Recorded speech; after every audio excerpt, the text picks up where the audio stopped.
Hey Scorpio, hope you're doing fantastic. Okay, you guys have the House of Flowers. So the House of Flowers is,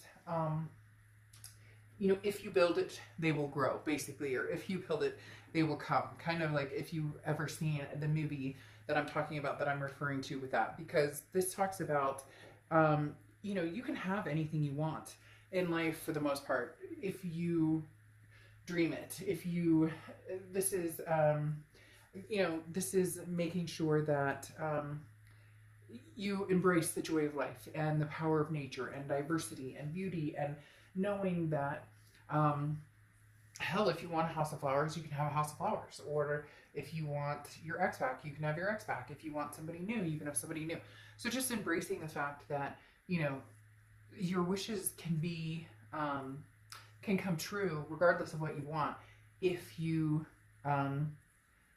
practice the art of blessings, and you also practice manifestation or putting out into the universe what it is you want. So again, the House of Flowers is just very, very diverse, and anything you want can be yours, within reason. And if you practice it or if you preach it, it will come, if that makes sense. The next card you have is your current position coming into the month, and you have the Seven of Pentacles. So thinking on something, Thinking, pondering on something, weighing your pros and cons on something. The Seven of Pentacles is, it's assessing a situation. So this could be a past situation with an ex. This could be something moving forward, future situation. Where am I going? What am I doing? But generally this is going to represent a person, or, could be a job or something like that. But pertaining to love, the Seven of Pentacles is, what are the good things? What are the bad things? It really is looking at something almost business-like. And there's nothing wrong with that. This just says that you're looking at something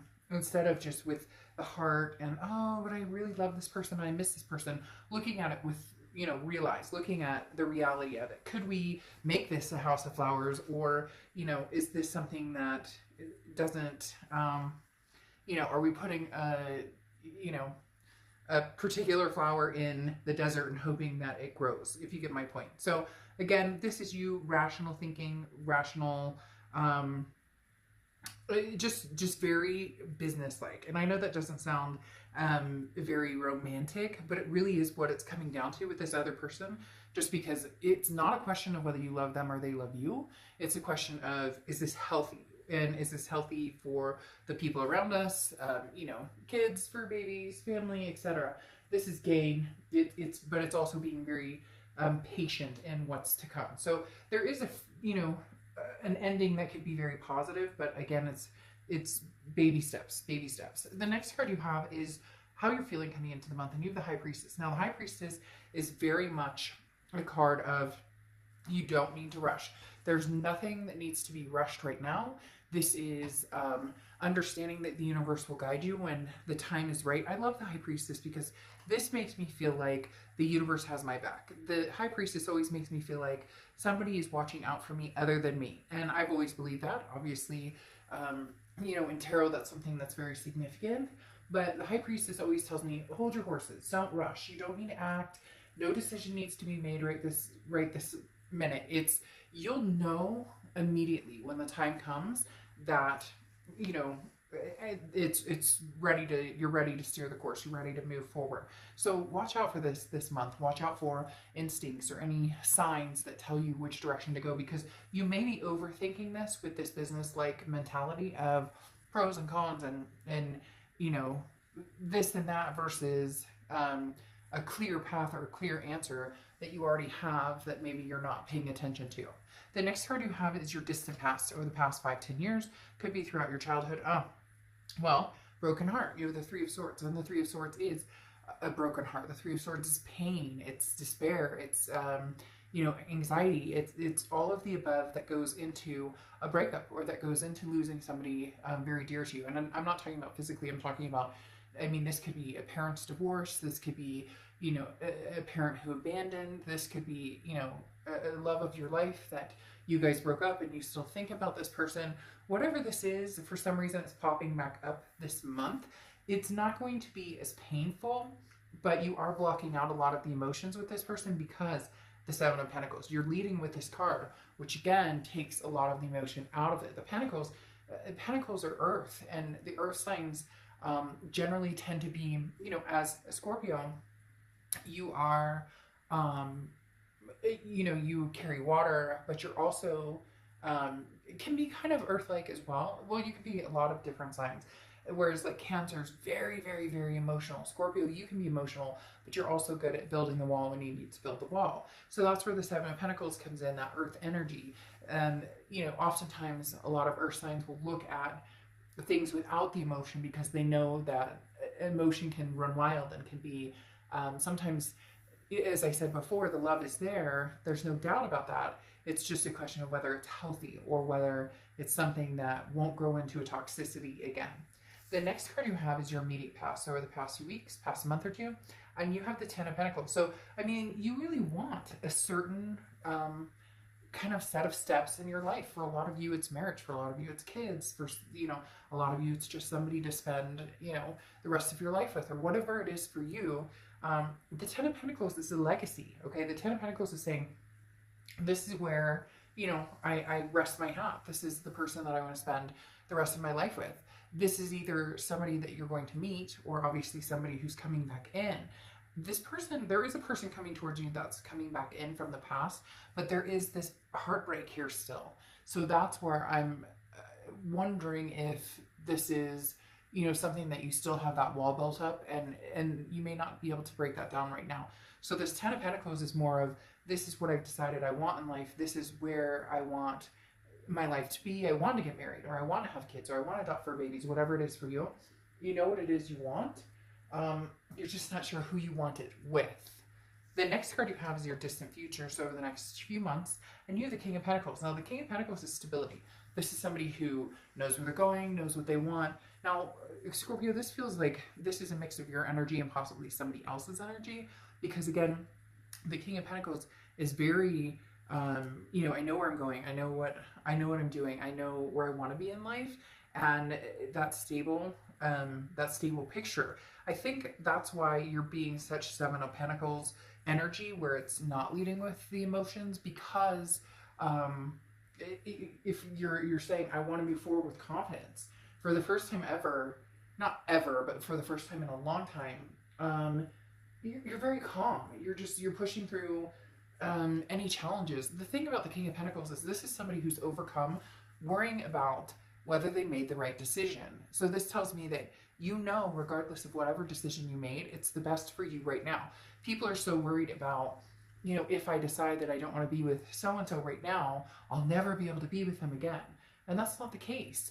The universe works in mysterious ways. But this is telling me that as the King of Pentacles, you're feeling more and more, you know, like you actually have a direction or a path that you're feeling good about, that you're feeling stable about, that you're feeling, you know, very confident in. The next card you have is your immediate future. So over the next 2 weeks, and you have the Three of Pentacles. So the Three of Pentacles is a third-party situation. This may have been what brought the heartbreak in the first place, or this may kind of be why this Three of Pentacles is spiking a little bit this month, because maybe there was a Three of Swords spiking a little bit because the Three of Pentacles shows up. This represents oftentimes a third-party situation. Now, it can represent teamwork, but right now, it doesn't feel like there's a teamwork type of energy here. You're holding off to see what it is this person's going to bring to the table. And unfortunately for some of you, this person is married, or they're still in that Three of Pentacles situation, or you are. You know, this can be reversed, where, you know, possibly you're married and this is somebody that, you know, you had a fling with. No judgment zone here, to each his own. But the Three of Pentacles does represent a third-party situation. This could be, you know, you're looking at somebody new. You found somebody to have this Ten of Pentacles with, and here comes this past that seems to have, you know, a little bit of a grip on your heart still. The next card you have is anything tangible throughout the month. Could be the beginning, middle, end, last for a day, a week. You have the Five of Wands. The Five of Wands is competition, chaos, priority. So this is starting to make more sense why you're doing the pros and cons here. Because, oh, okay, Jake versus Jack, and Maria versus Marissa, or whatever the case may be. There may be two people here involved. That's why you have the Three of Pentacles card here. Because the Five of Wands, like I said, is some sort of chaos, and there's competition here. So two people interested in you, several people coming towards you, you know, people competing for your attention, You know, the minute you start to feel like you're moving on, right, this person comes right back, Scorpio, and says, but I love you, I love you, I love you. And it's like a shot to the heart all over again. And you're like, damn it, stop it. But, you know, it's annoying. It's not annoying when you move on and you're in your groove and you're doing really good and you know where you're destined to be and you got this King of Pentacles, woof, I'm, you know, confident, this is where I'm going. And then this person comes back in and they're like, but I miss you. Like, all these people are lined up for this person's attention. And you know, Scorpio, I mean, that's a hell of a problem to have, that people are lined up for your attention, but it's heartbreaking too. You know, I can be light and make jokes, but at the same time, it's gut-wrenching. We all know it is. When somebody you cared about comes back and you don't know, are they sincere? You don't know. So you're going to be torn here, Scorpio. I'm not going to lie. I'm not going to sugarcoat it and say this is going to be easy, because it's not. This is a challenge. But if I were you, I would listen to the High Priestess, because the High Priestess talks about, you'll know. Your gut, everything will ding, ding, ding, ding, ding, like bells, if you pay attention to the signs.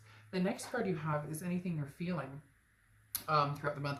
And you have the Two of Swords. Decision time, decision, decision, decision. Decision between the past and somebody new, or the future, somebody who could be new. The Two of Swords is when this is a decision that needs to be made or becomes a stalemate.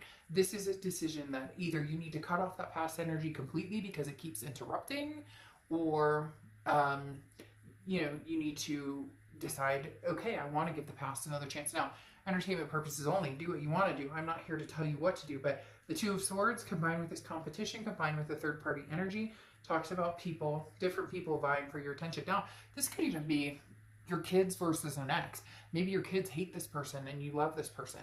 You know, what do you do in that situation? This could be, you know, your family thinks this person is terrible for you, but you love this person. It doesn't have to be between two people, but for a lot of you, it's going to be between two people. The next card you have is your hopes and fears for the outcome, and you have the Chariot card, Cancer's card. So you could be dealing with Cancer, have Cancer placements in your chart. But the Chariot card is about forward momentum. It's about getting on the chariot and riding, but it's also about self-identification. You can ride the chariot all day long, all by yourself. You don't need somebody else to ride a chariot. You just need the, you know, the horses and the willpower to hop on and start moving and, you know, moving along. The chariot is moving forward with confidence and a lot of times very quickly. And it's, you know, you're welcoming parties at the end. So if this is leaving something in the past and moving forward, you know, here comes your welcoming party. Here comes somebody new. Here comes embracing and a new love. If this is somebody from the past, maybe you guys are going to give it another try. Hop on that chariot and see if you can smooth out some of those bumps. The next card you have is your outcome card. And you have the Page of Cups. The Page of Cups is looking at everything with love. I mean, as dreamy, as whimsical, and maybe as cheesy as that sounds, it's true. The Page of Cups is looking at everything as though you're seeing it for the first time. So is this being with somebody or possibly communicating with the past and seeing if there's something you guys can work out to where you leave the past behind, to where you don't, you know, you don't rush into anything, but you see if something's still there? Or is this leaving the past behind and finding, you know, a new star? Again, the Page of Cups is just managing to see the good in everything and not the negativity. Not that you guys are sitting there looking at the negativity, but if you're dealing with somebody from the past, oftentimes we end up dealing with some sort of negativity. So very interesting energies going on here, because you're being told to love and to love deeply and to see everything with, you know, that grace and that wonder and the amazing, you know, the like smelling roses for the first time, or feeling sand between your feet for the first time, or whatever it is for you. And yet you have the Hanged Man, which is saying, don't rush into something new, don't rush into something old. You know, take your time, see the situation for what it is and what it's going to mean to you. And you have the Four of Swords, which is rest, recuperation, relaxation. This talks about, again, taking care of yourself first and not feeling forced into either situation. And I say either situation because here you have the Five of Cups again, okay? 2 fives. And the 5, of, as I explained, is competition. So I do feel there's going to be somebody from the past brushing up against you. I'm not sure if they're going to be, you know, like, you know, knocking at your door aggressive, or not scary aggressive, but, you know, or if they're going to be like, hey, how's it going? Just fishing to see what you're up to. But there's definitely somebody who is wanting your attention, and then there's somebody new who's wanting your attention, or somebody you're already talking to who wants your attention, and possibly somebody else going forward wanting your attention, because you have that Five of Cups. Again, chaos. Look at all these people kind of like, but I'm, I want to talk to you, but I want to talk to you, but I want to take you out. I want to take you out. And then you have the Star card here, which is beautiful. This is Aquarius's card, so you could have Aquarius in your chart, or you could be dealing with an Aquarius. But the Star card talks about flexibility. The Star card talks about faith. It talks about hope. It talks about believing that what's meant to be is going to happen, and it's going to be. The Star card is, being able to feel the love, or being able to feel loved, or, offer love, even if it's interesting circumstances. But the Star card, like I said, is not losing any faith, not losing any hope. But man, I'm not kidding, Scorpio.